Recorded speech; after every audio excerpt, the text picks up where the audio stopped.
కులగణన రీసర్వేలో భాగంగా అందరూ భాగం కావాలన్నారు మంత్రి పొన్నం ప్రభాకర్. తెలంగాణ జనాభా లెక్కల్లో భాగమయ్యేందుకు ఇది మరో అవకాశమని తెలిపారు.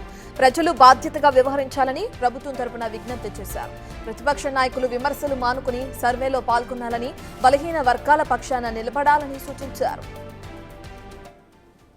రాష్ట్రానికి సంబంధించిన మేధావులు, బలహీన వర్గాల నాయకులు, ప్రొఫెసర్సు, వివిధ స్థాయిల్లో ఉన్నటువంటి అందరి విజ్ఞప్తి మేరకు తెలంగాణలో ఎవరైతే కుల గణన లోపల వాళ్ళ పేర్లు నమోదు చేసుకోలేదో 16వ తారీఖు నుంచి 28వ తారీఖు వరకు చేసుకోవడానికి 3 పద్ధతులలో అవకాశం కల్పించినాం.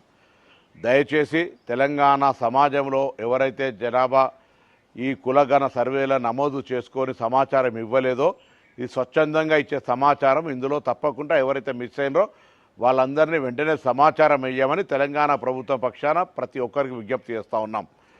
ఇందుకు సంబంధించి ఆనాడు విజ్ఞప్తి చేసిన వాళ్ళు లేదా విమర్శించినటువంటి వాళ్ళు ఇప్పుడు మిస్ అయినటువంటి వాళ్ళందరినీ మోటివేట్ చేపించి ఇందులో జనాభా లెక్కల్లో ఈ యొక్క సర్వేలో భాగస్వాములు అయ్యే విధంగా చూడాలని ఆ సంఘాల మేధావులందరికీ విజ్ఞప్తి చేస్తూ ఉన్నా. అదేవిధంగా బాధ్యత గల ప్రతిపక్ష నాయకుడిగా ఈరోజు పార్టీ విస్తృత స్థాయి సమావేశం జరిపే సందర్భంలో కూడా ఇది ఒక ఎజెండా తీసుకొని ఎవరైతే తెలంగాణలో కుల సర్వేలో పాల్గొనలేదో మీరు కానీ కేటీఆర్ గారు కానీ హరీష్ రావు గారు కానీ సర్వేలో పాల్గొని పార్టీ పక్షాన బలహీన వర్గాల పట్ల మీ కన్సర్న్ చూపే విధంగా మీ పార్టీ సమావేశంలో నిర్ణయం తీసుకోవాలని కూడా ఈ సందర్భంగా కోరుతా ఉన్నాను.